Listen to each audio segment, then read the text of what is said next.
Blessed be everyone. Welcome to my YouTube channel. Today I wanted to talk about the crone and how we can incorporate the crone into our life. But before we do, I'm Sandra from mysterywitchschool.com, author of Crafting Your Wiccan Path. And if you want to know more about Wicca and witchcraft and journey into that inner work and the realms of the shadow work, hit the subscribe button and the notification bell so that you don't miss any videos. Today I am launching my new course, Wheels of Empowerment. So if you want to know more about how you can get involved with working with the chakras and inner work, shadow work, then do sign up to my newsletter. The link is in the description field below this video, and that will give you more information about that course. And of course, if you want to know more about the course itself, the link to that is also in the description field below this video.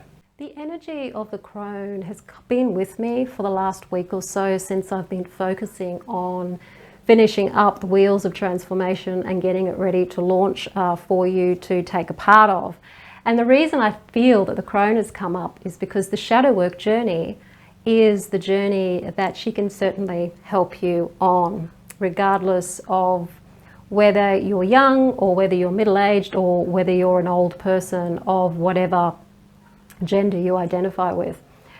And I feel that in many ways she likes to take this journey with us because she has such a strong connection to the transitional aspects of life, particularly the aspects of life where we're going to have to let go of things, face things that may be unpleasant, and face realities that can be wake-up calls to us. Like we may wake up to the fact that a lot of what we've been told about ourselves and the world isn't true, and that can be a real shock, and she can help with that.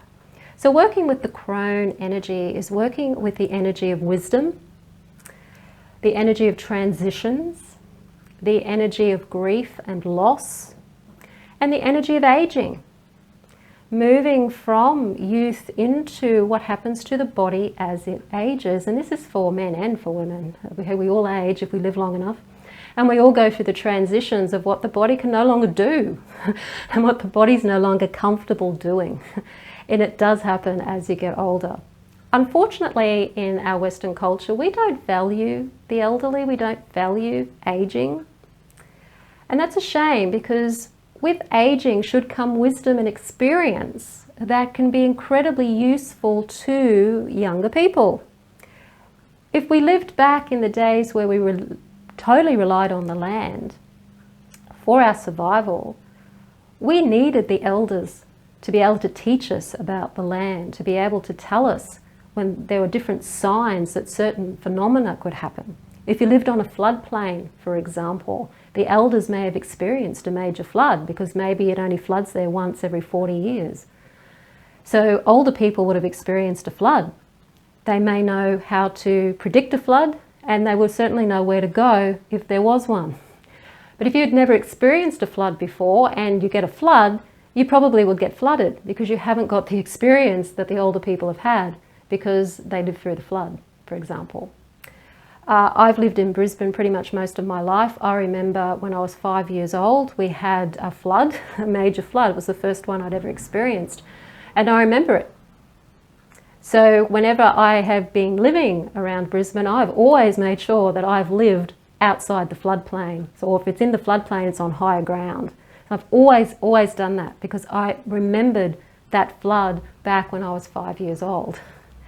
So it's taking this knowledge with you. And if I was going to advise somebody on where's a good place to buy a house in Brisbane, I certainly wouldn't be telling them to buy in the flood areas. And that just comes from my experience of having experienced a flood when I was 5. So that's an example of the wisdom and how useful the elderly are to a culture, to a community, to a tribe. And the respect of the crone in Wicca is all about that respect for the older, wiser person. The emphasis on the crone, particularly being the emphasis on the feminine aspect of this elderly wisdom, is really to do with bringing back the respect for women again in that position, because not only do all elderly people struggle with this disrespect that we seem to have in our culture, but women in particular. It still happens that way. And so the crone can show us the beauty within the feminine, the divine feminine, in those later years.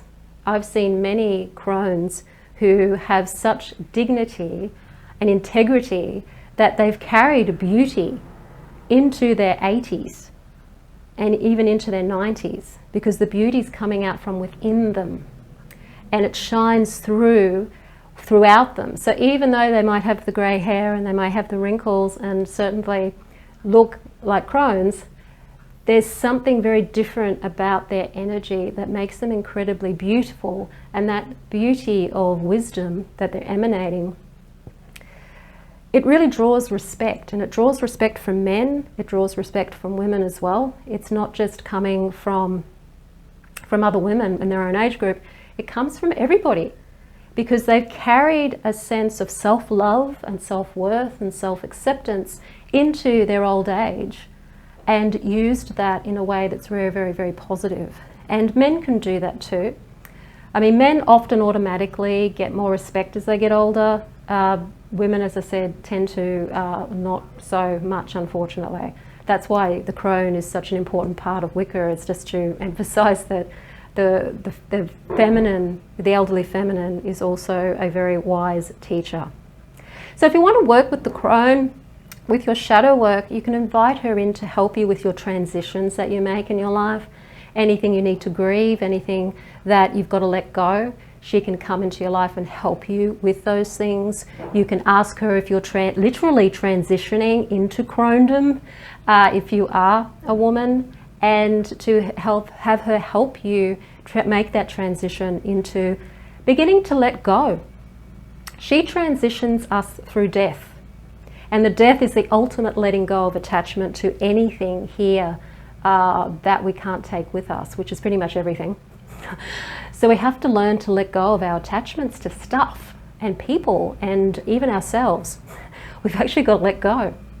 And she can teach us how to do that and remind us that to die before we die, as in we die to our attachments, our ego attachments, before we actually make the physical transition, so that when we come to make the physical transition out of our bodies, it's much easier for us to do that.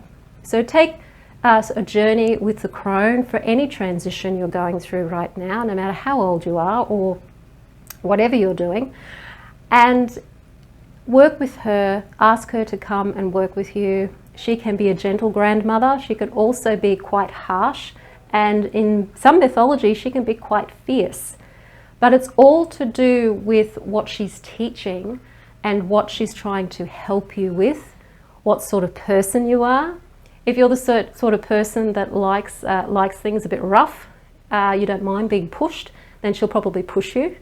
If you're a person that needs a more of a gentle approach, then she will be more gentle with you. It really just depends on what sort of person you are as to how she tends to work with you. If you are ready to take the shadow journey with the chakras, chakra balancing with the shadow to help you have more self-love, more self-trust, more self-value, so that you can live your life in a way that is more connected to who you truly are. And shine your light in the world, because you've all got light to shine in the world. Take a look at my new course, Wheels of Empowerment. It's the 7 Wheels of Empowered Wisdom. The link is in the description field below this video. And sign up for the course and let's go on this shadow work, this inner work journey together. If you like the video, hit the like button, share it with your friends. Don't forget to subscribe. I'm Sandra from MysteryWitchSchool.com. Blessed be.